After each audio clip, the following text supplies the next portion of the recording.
Ang tanging may pamamaan ako'y edukasyong Pilipino. Tinuturong galing at talino para maabot ang pangarap mo. Ang tanging handog ko sa'yo'y edukasyong Pilipino. Diskarteng mula sa puso, mamamangha ang mundo.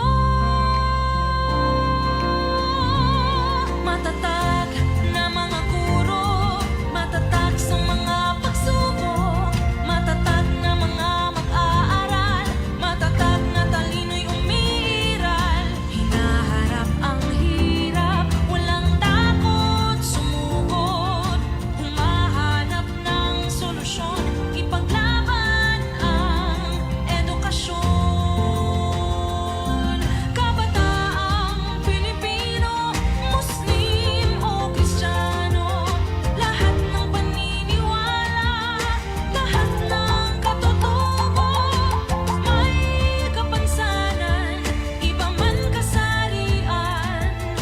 Ang ating pag-aaral ay ating karapatan. Ang ating pag-aaral, pang-ahon sa kahirapan. Matatag na mga guro, matatag sa mga pagsubok, matatag na mga mag-aaral, matatag na talino'y umiiral. Hinaharap ang hirap, walang takot sumugod, humahanap ng solusyon, ipaglaban ang edukasyon. Ang tanging hari ko sa'yo'y edukasyong Pilipino. Matapat ng pamamaraan, maunlad na kinabukasan.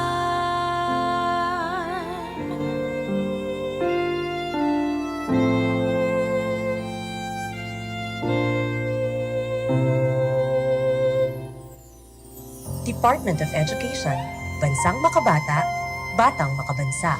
Tulong pinansyal para sa ating mga Filipino senior citizens, edad 80 pataas, na nakatira sa loob o labas man ng bansa. The expansion of the coverage of the Centenarians Act is a homage to the Filipino trait of compassion, and in our culture, none are showered with more kind and loving care than our elderly. Expanded Centenarians Act. Under the new law, Filipinos upon reaching the age of 80 shall receive a cash gift of 10,000 pesos in every 5 years thereafter, and upon reaching the age of 85, 90, and until 95. At sa pagsapit ng edad 100, 100,000 pesos at letter of felicitation mula kay Pangulong Ferdinand R. Marcos Jr. ang kanilang matatanggap.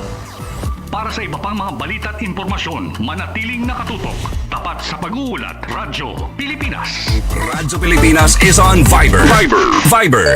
One tap and swipe. Nandyan na lahat. Receive credible news and information. Pati mga trending topics at videos. Sure na meron dito niyan. Stay on track with Radyo Pilipinas on Viber.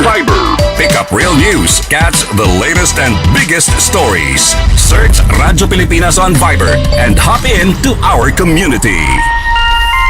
Personal na ibinalita ni Pangulong Ferdinand R. Marcos Jr. na natupad ang kanilang usapan ni Crown Prince Mohammed bin Salman hinggil sa pagbibigay ng insurance claims sa mga OFWs na nawalan ng trabaho sa Saudi Arabia noong 2015. Patuloy na ang pangako ng Crown Prince ng Saudi Arabia, ang pangako niya sa atin na ibabayad nila yung insurance claims. Kaya magandang balita ito para sa ating mga OFW sa Saudi. Ang tagumpay na ito ay bunga ng matinding pagsisikap ng ating pamahalaan, partikular ang Department of Migrant Workers, na pangalagaan ang kapakanan ng lahat ng OFWs sa buong mundo. Nakaprocess na ang Overseas Filipino Bank at Land Bank ng 1,104 Alinma Bank Indemnity Check. Yung Alinma Bank yung ginagamit sa Saudi Arabia. Ang halaga ng mga na-release na cheque is 868,740,544 in pesos na nai-release na. 1,104 ang na-clear na at credited. Yung 843 doon, nabayaran na. Para sa iba pang mga balita at impormasyon, manatiling nakatutok. Tapat sa pag-uulat, Radyo Pilipinas. Time to celebrate kulturang Pinoy. Tradisyon, musika, sining, literatura at iba pa. Anything and everything fun and Filipino. Ito ang Pinoy Kultura. How could you ever forget the magical feeling that courtship or panliligaw brings in your younger years? High school life, for my high school life, every memory kay ganda. Nandyan yung itutulak ka ng tropa whenever your crush passes by. Ang saya ng high school, senior years in my school, di na mapapantayan. Then you start sending her love letters and flowers at paminsay maglalakas loob ka to ask if you could walk her home. I've fallen for you. And it doesn't end there. May sayawan o disco pag birthday ng barkada and you get to see her there too. Till I met you. Kikiligin ka pag sulyap ni crush. Yayain mong sumayaw pag tugtog ng pinakahihintay na love song.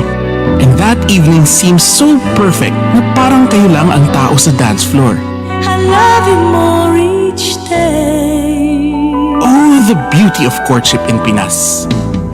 Yan ang Pinoy Kultura because our culture is cool. Serving the Republic of the Philippines for more than 75 years. Ito po ang Presidential Broadcast Service. Pakinggan, panoorin, agaran in real time, o balikan sa pag-scroll up and down. Mga balitang dapat malaman. Time to celebrate kulturang Pinoy. Tradisyon, musika, sining, literatura at iba pa. Anything and everything fun and Filipino. Ito ang Pinoy Kultura. Ang kwento ng adobo. From its humble beginnings sa hapagkainan ng mga Pilipino noong ika-16 na siglo to 21st century international tables, adobo, the most famous and the country's national dish, speaks of our culture, the sour and the salty, the sweetness and spice, mixed with the richness of tender chunks of pork or chicken, sometimes both together. It has traveled provinces, crossed continents to inspire chefs and delight peoples across the seas. Traditionally cooked in clay pots, the Spanish gave the name adobo to the dish, from adobar, which means marinade. It is an indigenous cooking method that uses vinegar and salt to preserve food in the tropical climate. It's been cooked a multitude of ways. Simple, may maanghang, merong may coconut milk, depende sa rehiyon na siyang pinanggalingan. It's so flexible, it can create various and sometimes new tastes. Panlasang Pinoy has listed 31 of what they call insanely delicious adobo recipes. There's the traditional chicken adobo, simple, made with chicken, soy sauce, vinegar, garlic, peppercorns, and bay leaves. There's adobo that varies in color and taste. Adobong dilaw, adobong pula, at adobong puti.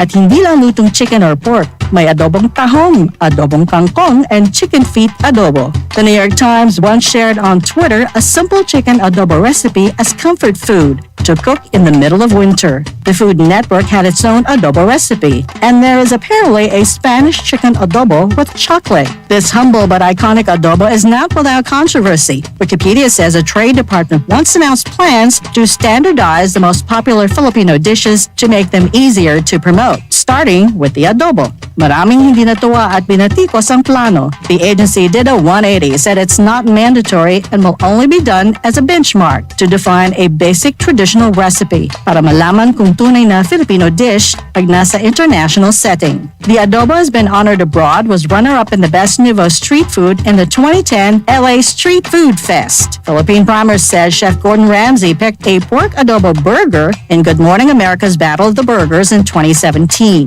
One can say the mix of flavors and spices of this iconic dish is a perfect foil for the Filipino character. It has certainly come a long way and has endured all this time. Simple or fusion elaborate version, the adobo remains to warm hearts and please palates. And bringing Tatak Pinoy to the world, just a bonus.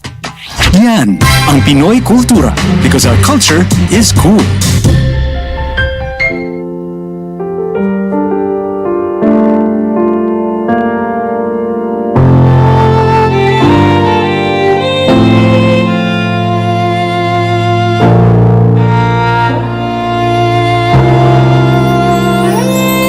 Ang tanging may pamamana ko'y Edukasyong Pilipino, tinuturong galing at talino para maabot ang pangarap mo.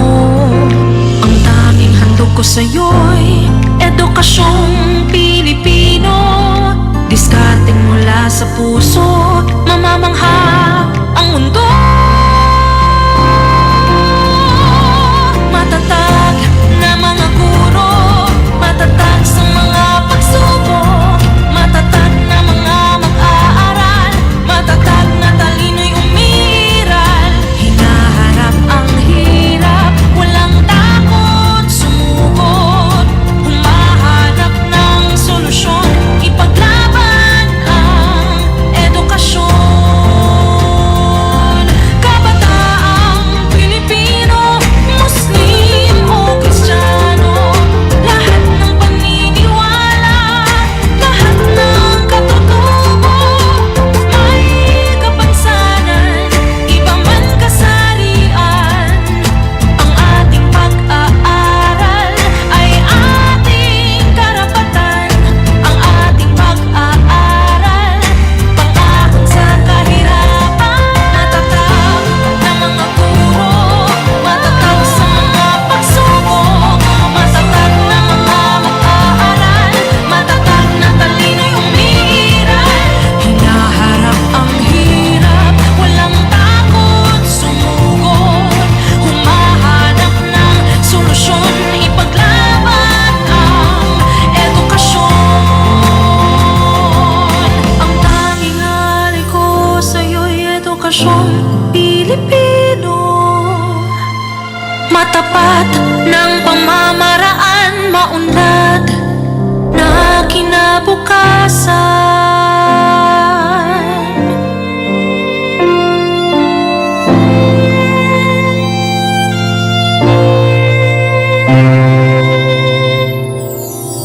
Department of Education, Bansang Makabata, Batang Makabansa.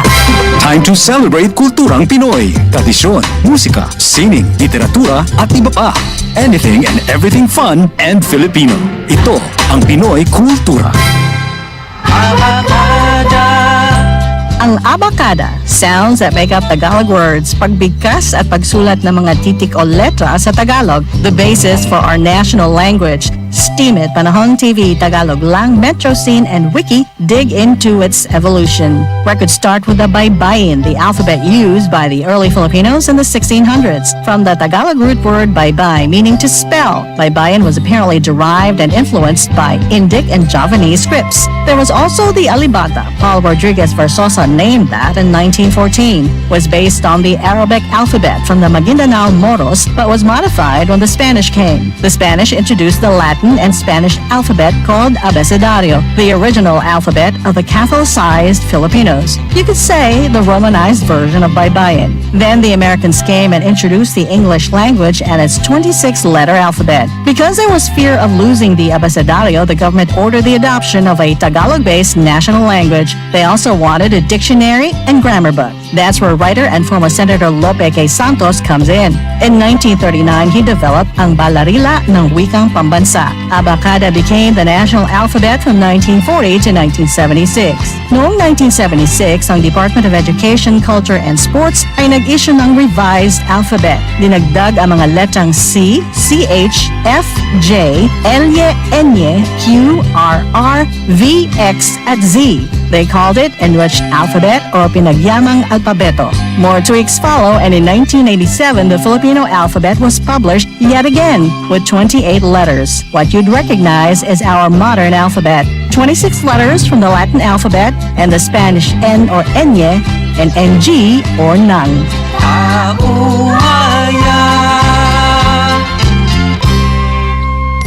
Yan ang Pinoy Kultura because our culture is cool. Stop and Spot. Paano tayo makasisigurong legit ang impormasyong nababasa natin sa social media? Spot the source.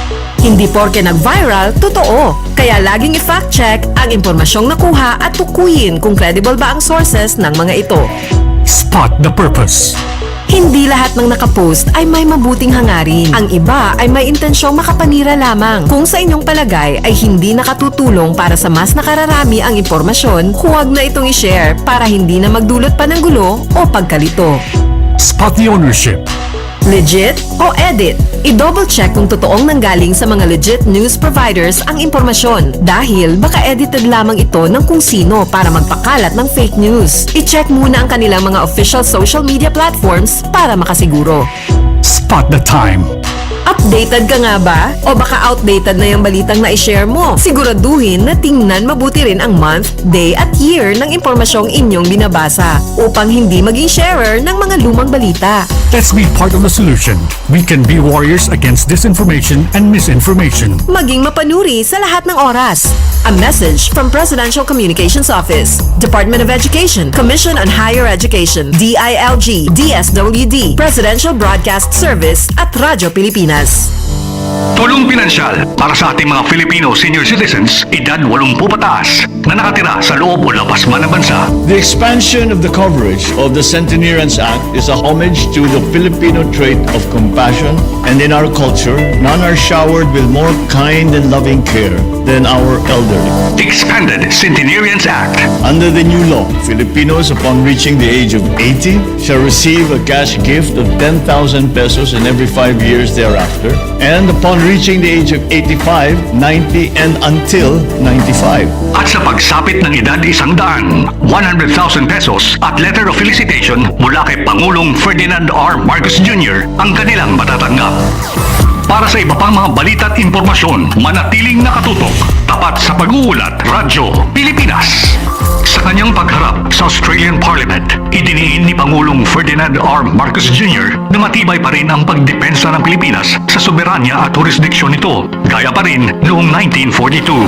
Then as now, we remain firm in defending our sovereignty, our sovereign rights, our jurisdiction. I shall never tire of repeating the declaration that I made from the first day that I took office. I will not allow any attempt by any foreign power to take even 1 square inch of our sovereign territory. The challenges that we face may be formidable, but equally formidable is our resolve. We will not yield. Kaya naman, lahat ng Pangulo ay talagang mahalaga ang pagtutulungan at pagkakaisa ng Pilipinas at Australia kasama ang international community para mapanatili ang kaayusan at kapayapaan, lalo na sa usapin tungkol sa ating mga karagatan. This is why our strategic partnership has grown more important than ever. We must reinforce each other's strengths. We must protect the peace that we fought for during the war and have jealously guarded in the decades since. We must oppose actions that clearly denigrate the rule of law. Para sa iba pang mga balita at impormasyon, manatiling nakatutok, tapat sa pag-uulat, Radyo Pilipinas. Dengue na mula sa kagat ng lamok ay ating maiiwasan kung 4S ay ating sasagawa at pakikinggan. Search and destroy. I-destroy natin yung mga maaring pamahayan ng lamok sa pamamagitan ng pagtaob sa mga kagamitang maaring pag-ipunan ng tubig at pag-intlugan ng lamok. Self-protection. Ito ay pamamagitan ng pagsuot ng damit na may mahabang manggas o pantalon o maaring paggamit po ng insect repellent. Seek early consultation. Unang simptomas pa lang katulad ng pananakit ng tiyan, tuloy-tuloy na pagsusuka, pagdurugo ng gilagid o ilong, pagkapagod o pagkabalisa, dapat po kumonsulta na tayo sa pinakamalapit na health center at doktor. Support fogging and spraying. Sa mga lugar lamang na may pagtaas ng kaso ng dengue. Tayo ang simula. Ugaliing maging malinis sa katawan at malinis sa kapaligiran. Siguradong hindi lamang dengue fever ang maiiwasan. Isang paalala mula sa Radyo Pilipinas. Matag 72 minutos, adunay usa ka babae o bata ang biktima sa rape sa Pilipinas. Unsa man ang imong gisuot, nganong wala man ka ni sukol, nganong miinuman ka nga pulos lalaki ang imong kuyog, hinumdumi. Ang sexual violence mamahimong mahitabo sa bisan kinsa, bisag unsa nga edad, relihiyon ug bisan gani isud sa panimay. Dili nila sala ang nahitabo. Hatagi sila og igong suporta ug sila paminawa. Stop victim blaming. Usa ka pahinumdum gikan sa DYMR Radio Pilipinas Cebu. Ngayong panahon ng El Nino, narito ang ilan sa maaari nating gawin para makapagtipid ng tubig. Laging siguruhing sarado at walang tulo ang mga gripo kapag hindi ginagamit. I-check ang mga tubo kung may tagas at ipaayos agad kung mayroon. Imbes na mag-shower, gumamit ng balde at tabo sa pagligo. Gumamit rin ng baso pag nagsisipilyo. Gumamit ng plangganang may sapat na tubig kapag naguhugas ng mga kaldero, plato at iba pang pinagkainan para maiwasan ang tuloy-tuloy na pagdaloy ng tubig sa gripo. Ipunin ang used water at ito ang gamiting pang-flush sa toilet.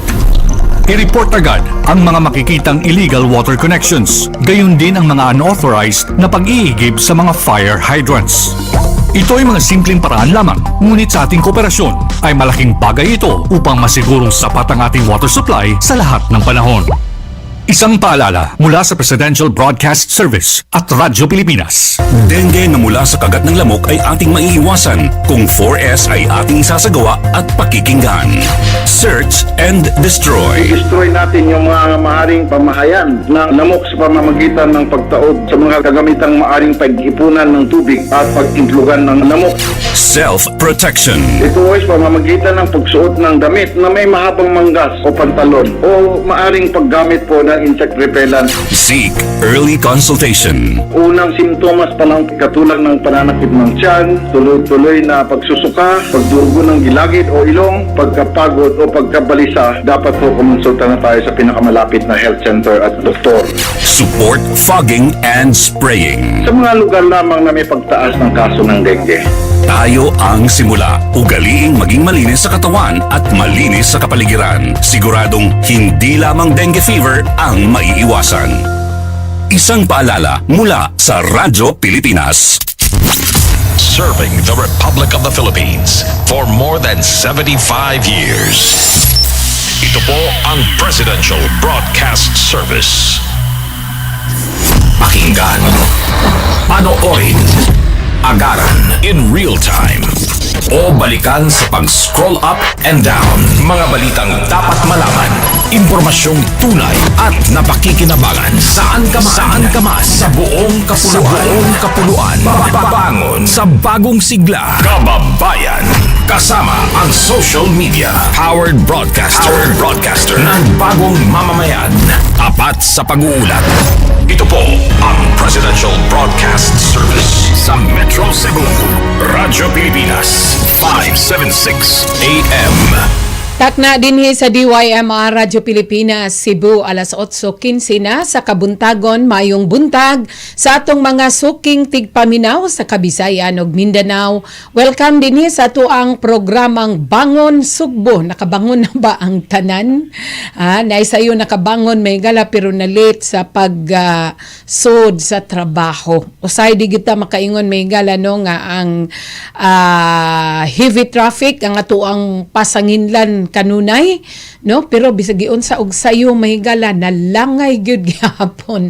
Kinahanglan mo sayo pa gyud labi na kay adlaw nga Lunes karon pitsa 4 sa buwan sa Marso tuig 2024 mahigala. Sa ngalan ni Miss Angelie Tajapal nga may regular host ning maong programa nga anaa karon diha mahigala sa sa Plaza Independencia nga nag-cover mahigala ni ining kaning man karon Fire Prevention Month may gala. So ang Bureau of Fire and Protection Region 7 anaa karon nagpahigayon sa ilahang aktibidad agig pag-heightened sa awareness may gala sa kamahinungdanon sa Fire Prevention Month, no? Kay base sa talaan may gala ang kining buwan sa Marso dinhi ang dunay daghan nga kaso sa sunog may gala.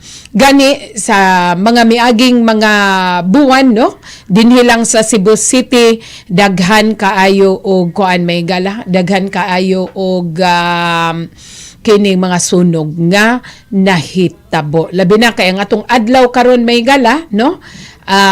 Init nya doon na po'y kaning pagdagom usahay mga higala. So kini lang sa Inday Annabel may makig-uban ninyo pero ato unang pakisayran ang lakat sa tong panahon karong adlaw dili lamang dinhi sa Cebu, dili lamang dinhi sa probinsya or dili lang dinhi sa Region 7 kundi lokop nasod ang atoang pagpaminaw sa weather forecaster gikan sa Pag-asa Manila.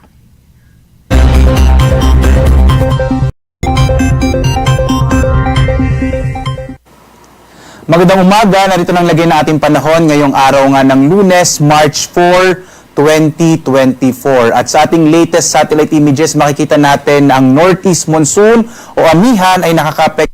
Mahigala ato lang unang balikan no ang ato ang kauban sa Pag-asa tungod kay atong paminahon ang usa ka forum din ng ato ang presidente Ferdinand R. Marcos ato sa gawas mahigala sa ato ang nasod alang nining ASEAN Summit sa Australia. Late last year, again, Murdoch University, in partnership this time with the APBC, applied for a grant from the Australia-ASEAN Council, who are hosting today, this week for you, right, to deliver an R&D roadmap for the extraction of critical metals. It is proposed to develop a template for clean mining, including mineral processing, using environmental, social, and culturally responsible processes. If awarded, the grant the fund of the grant will go directly to the DOST project. I'm reasonably confident that this application will stand robust scrutiny. I'm confident that we hopefully will be very successful. This is best practice, will serve the Philippines well. And the R&D roadmap will guide the Philippines' transition to clean energy and clean mining. In the green energy transition sector, the APBC has introduced Cyclone Energy to the Philippines, an Australian company with a unique environmentally focused waste-to-energy technology and process.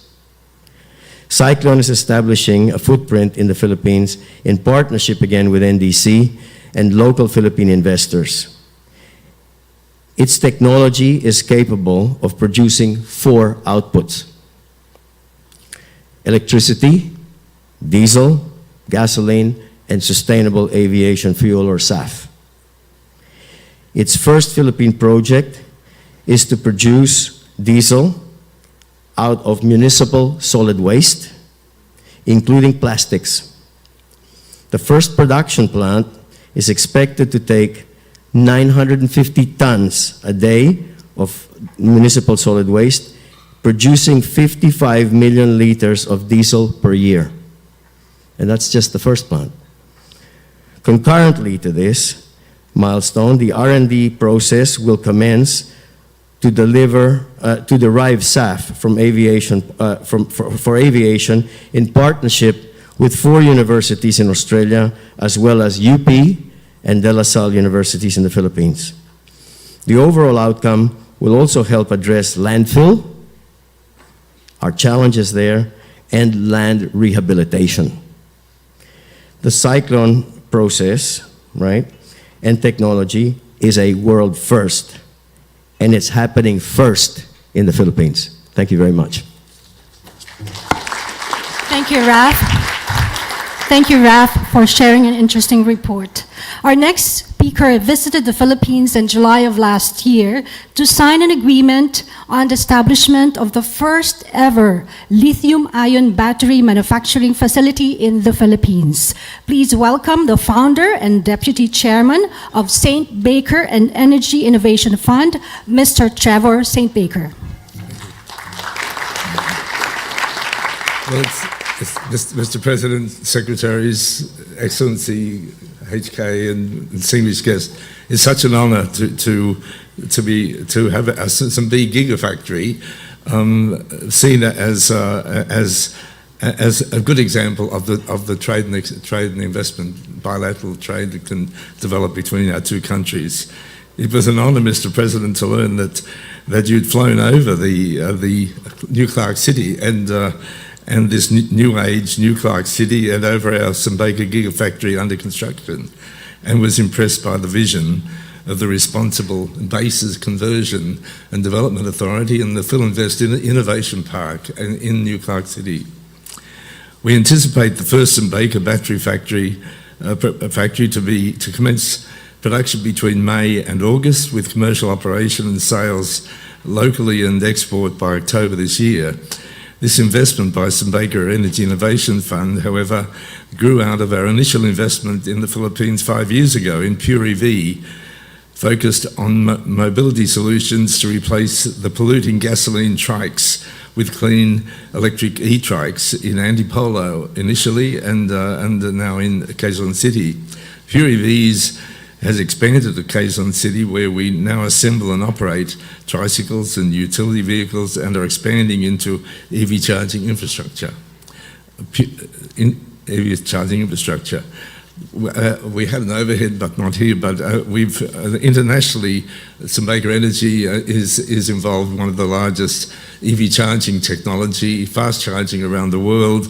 Our EV networks in Australia is by far the largest EV charging network in the uptake in Australia, and we're hoping to bring this to Australia. But our investment is extending beyond pure EVs and this St.B. Gigafactory to another of our funds companies involved in the clean energy restoration transition, the Symbaker Energy Decarb, which is collaborating with BCDA also to provide large-scale battery-packed rooftop solar on commercial premises in New Clark City and other cities.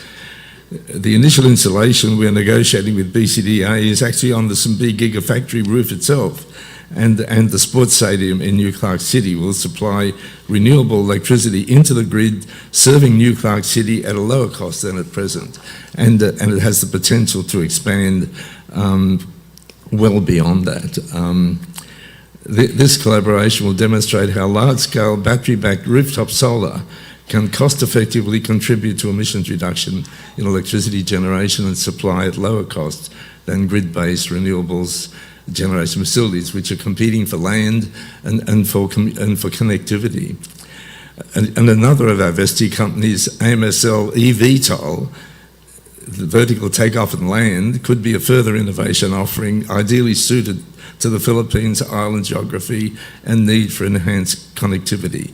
AMSL is garnering worldwide attention, including from the Philippines, where AMSL's unique 1,000-kilometre range vertical off-take and land aircraft with recharging in flight of the batteries from hydrogen cells can deliver a clean energy alternative and a lower cost alternative to helicopters.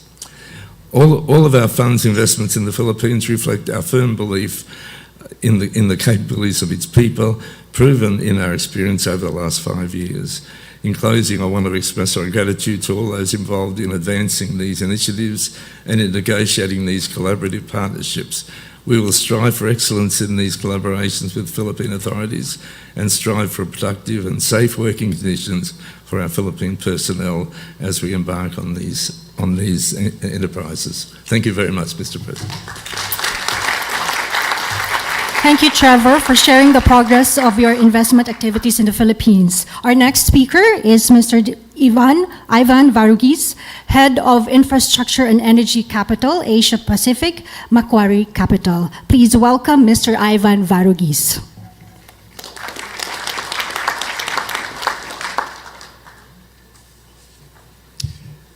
Mr. President, Secretaries, Ambassador De La Vega, Ambassador Yu, distinguished guests, ladies and gentlemen.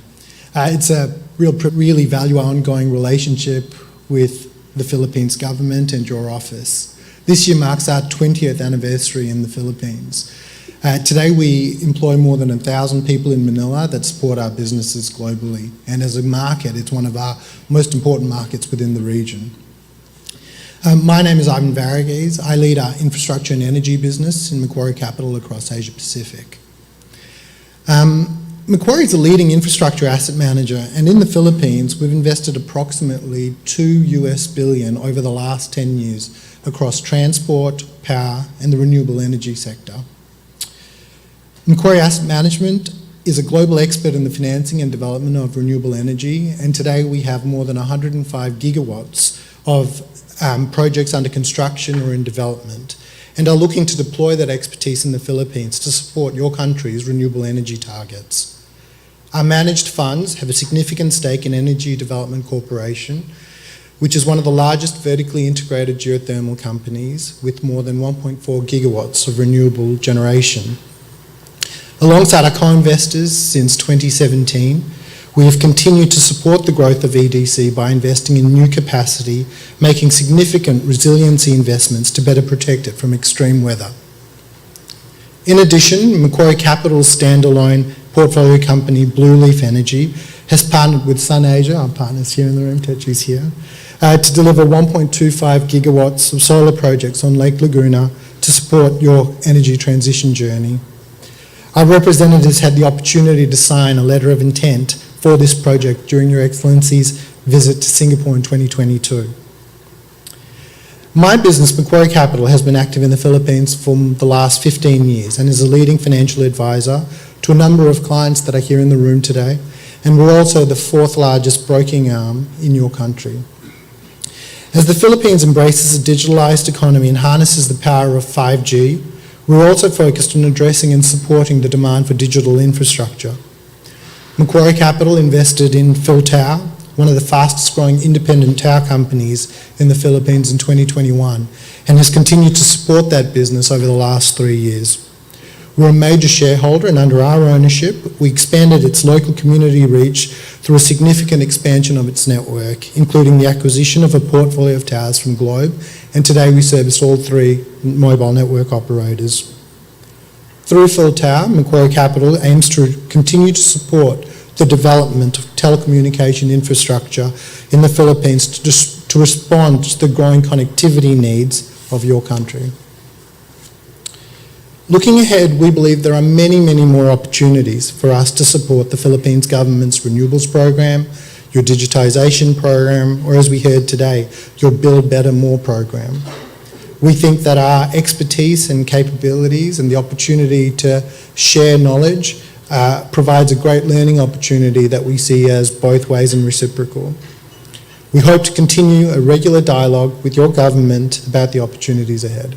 Thank you very much. Thank you, Ivan, for sharing Macquarie's significant investments in the Philippines. Our next speaker is from Medgate, a company in the Philippines providing telemedicine services. Please give a warm welcome to Dr. David King, Director of Medgate Asia Holdings Pty Limited.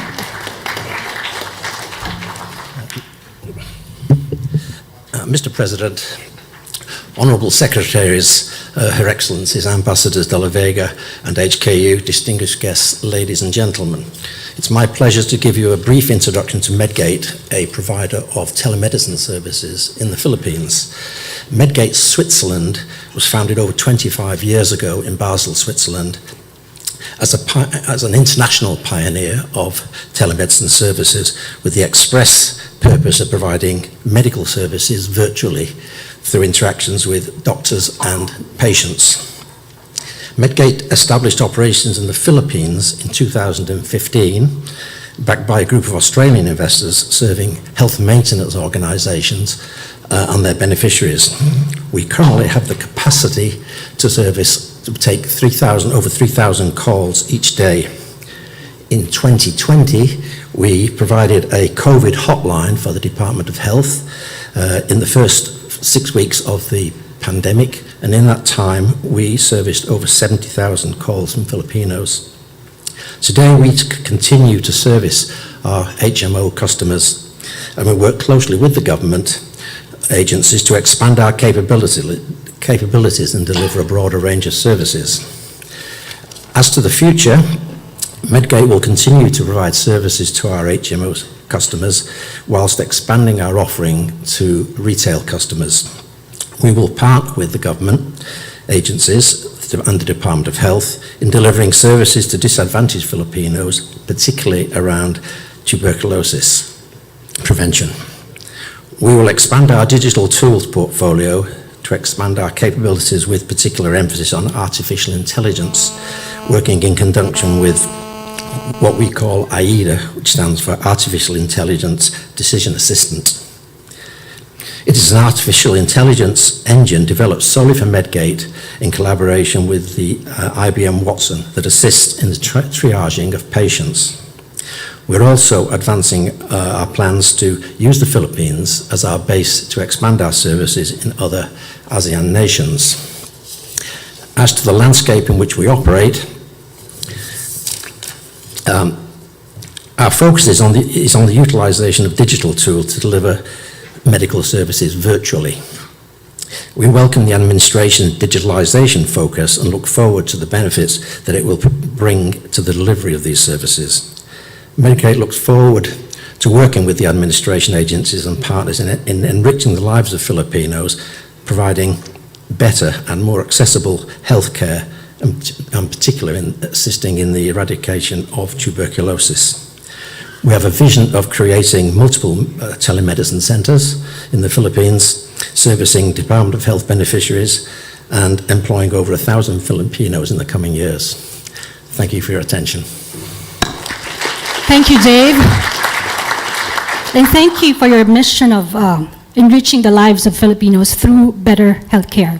We now focus on initiatives on mining and mineral resources, and this will be shared to us by the chairman of the Philippines-Australia Business Council, Attorney Dennis Quintero.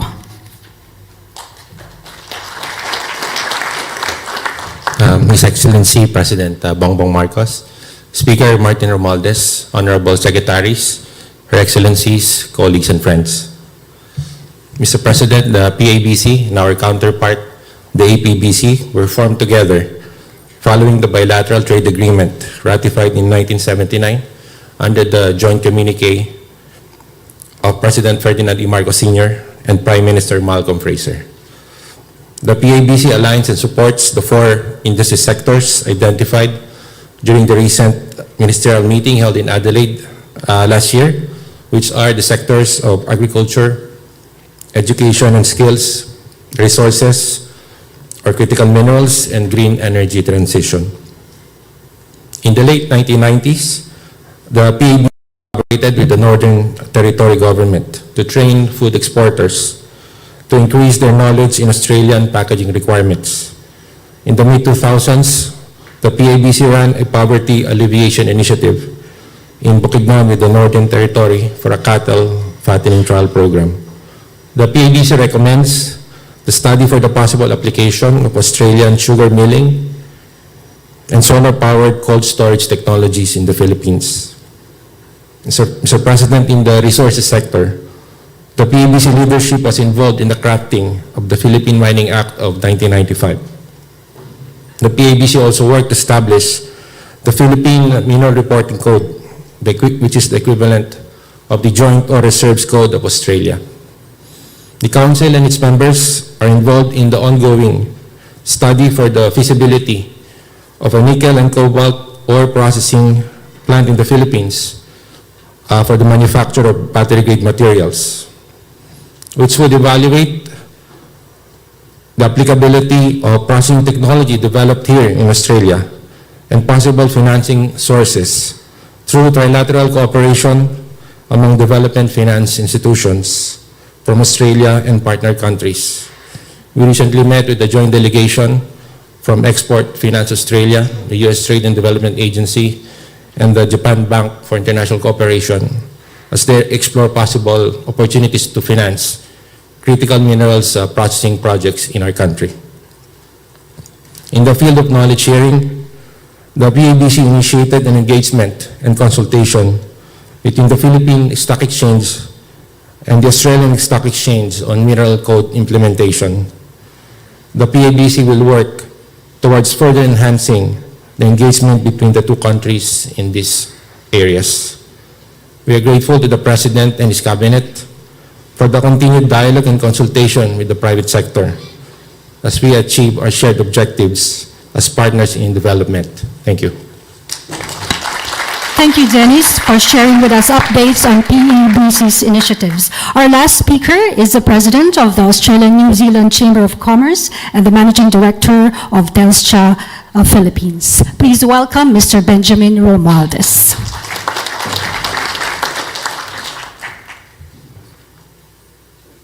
Mr. President, Mr. Speaker, Honorable Secretaries, I'm privileged to address you today.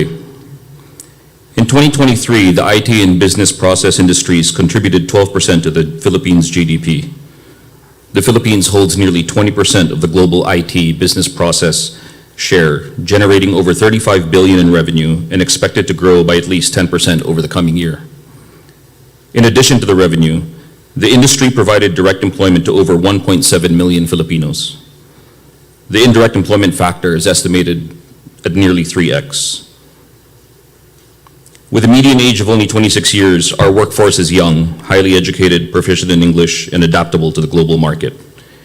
Each year, our universities produce over 800,000 graduates across various disciplines, and of that number, 50% specialize in business administration, engineering, and technology-related fields, which is significant for us.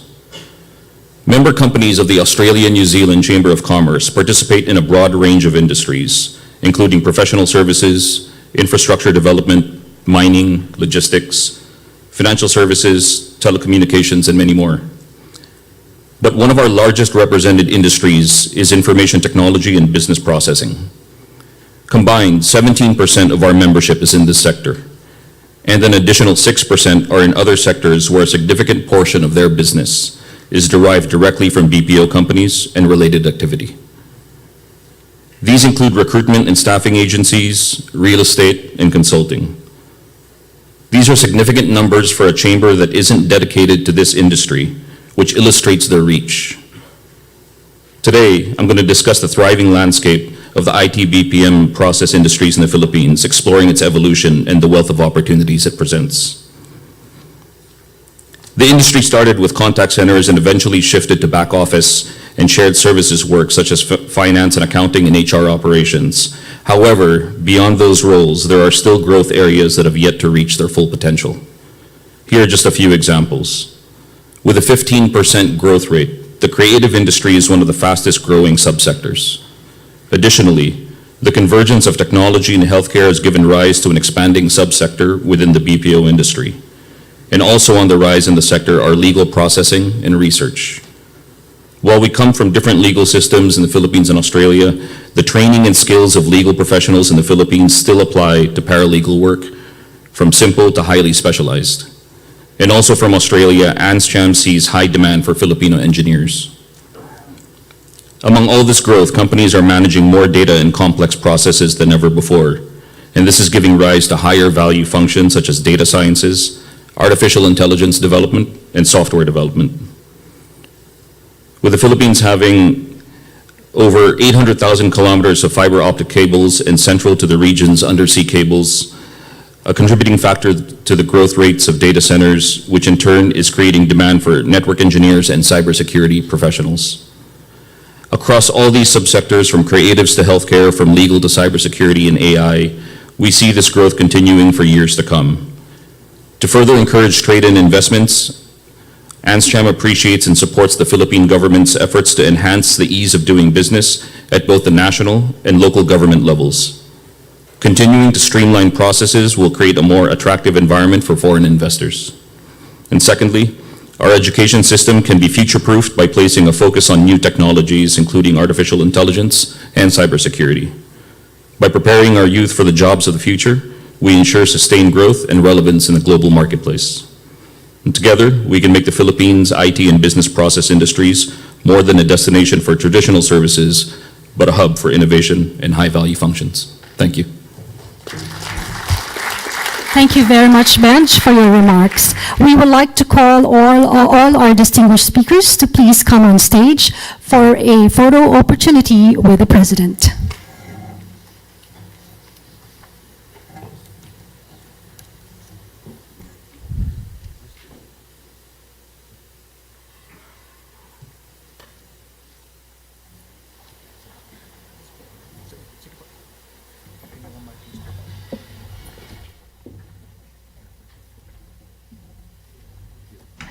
Nito nga may gala, doon na pay gipahigayon nga photo opportunities.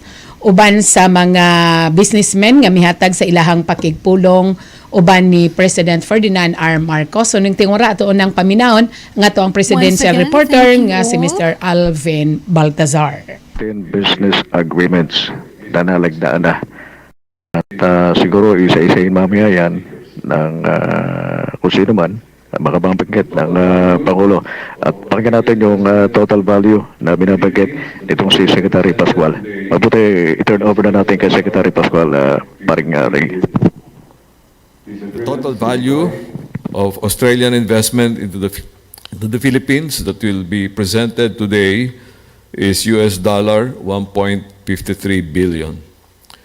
These agreements signify our unwavering commitment to excellence and fruitful partnerships spanning diverse sectors such as renewable energy, waste-to-energy technology, organic recycling technology, countryside housing initiatives, the establishment of data centers, manufacturing of health technology solutions, and digital health services.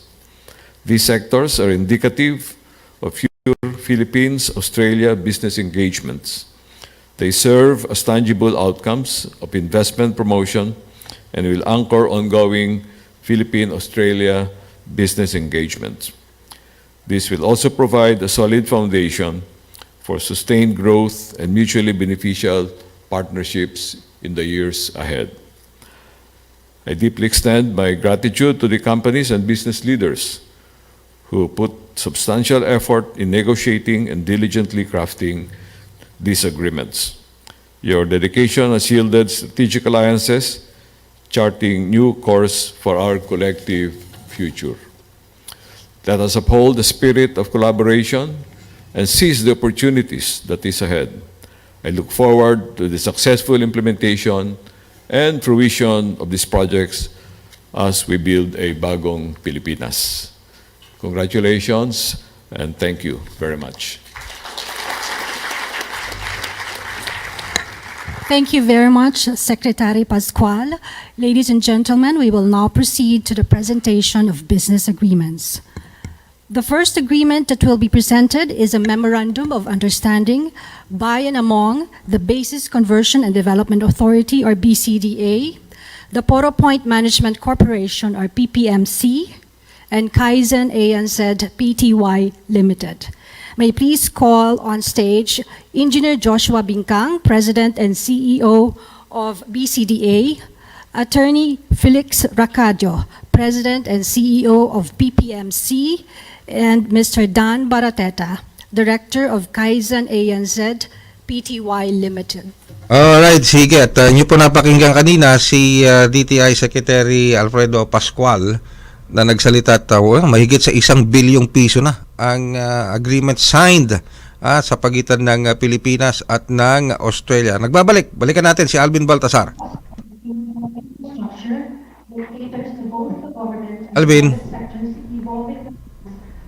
Alvin.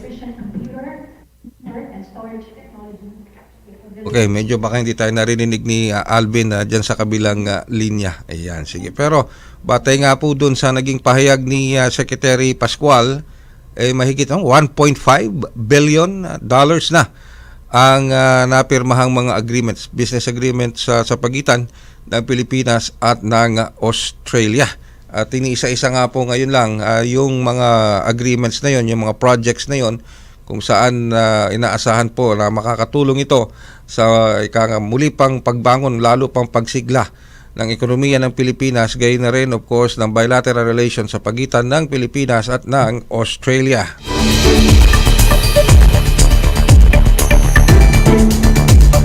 Alright, balikan natin ulit si Alvin Baltazar mula po dyan sa Ritz-Carlton Hotel sa Australia.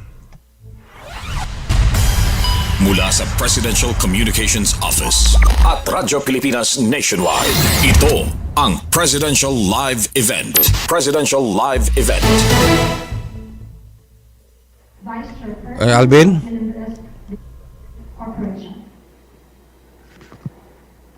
With an initial investment of $10 million.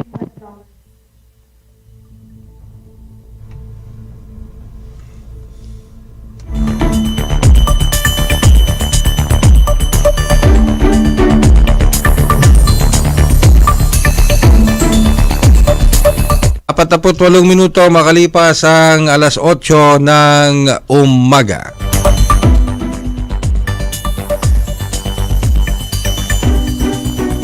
Tuloy pa rin po natin tinututukan po yung ika nga po pagdalo o pagpunta ng Pangulo.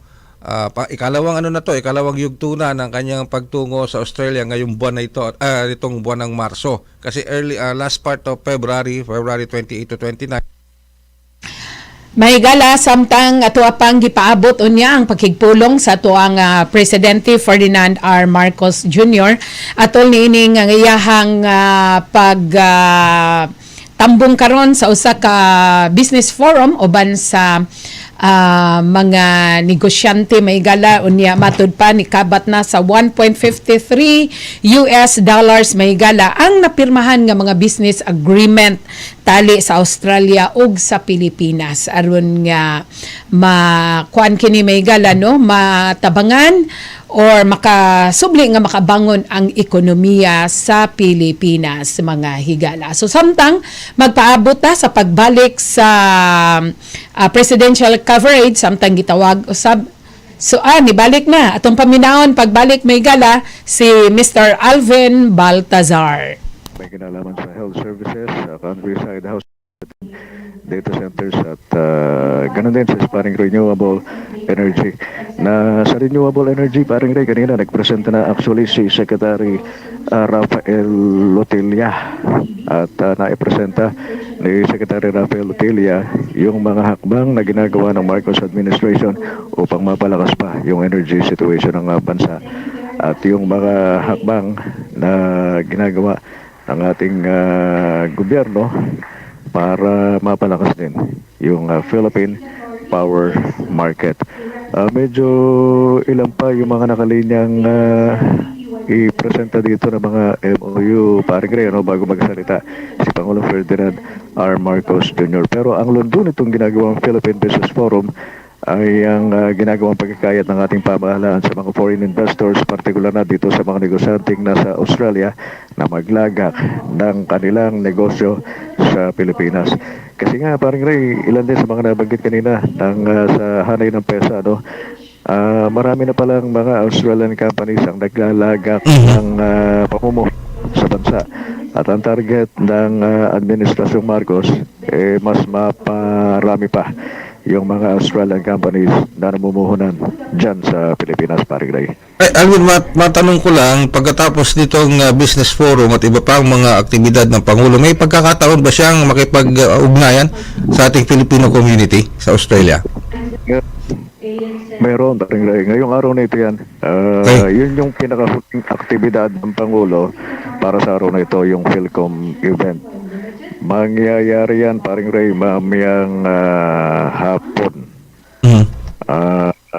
Hapon, kasi kinocompute natin yung oras, nakaschedule ang Pangulo ng ng mga alas 5:40 ng, alas mga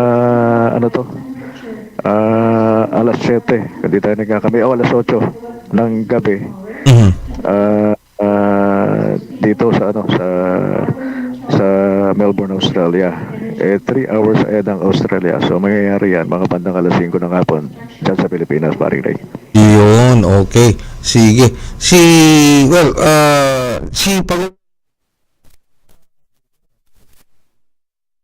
Lisa, may namit ng ating mga kababayan bago pa man itong kanyang pagdalo sa business forum.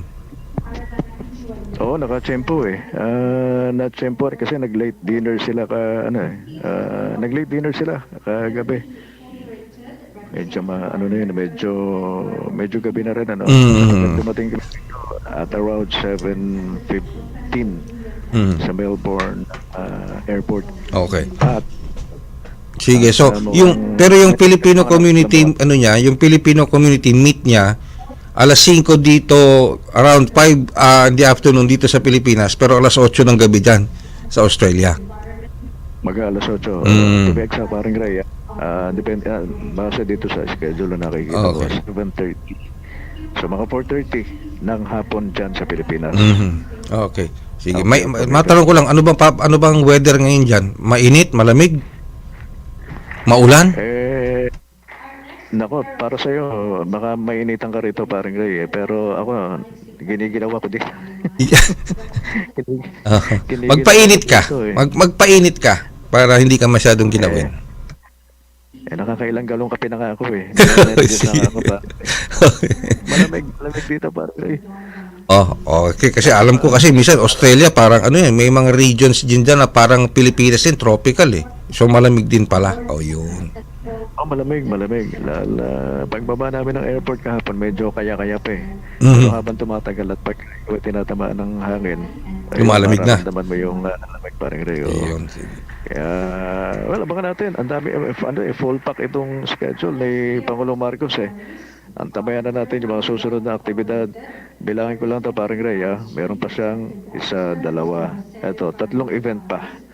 After this, sa pagkat kanina, parang Ray, unang-unang event ng Pangulo, yung bilateral meeting with Cambodian Prime Minister Hun Manet kanina ng alas 10 ng umaga dito sa Melbourne at alas 7 naman ng umaga dyan sa Pilipinas.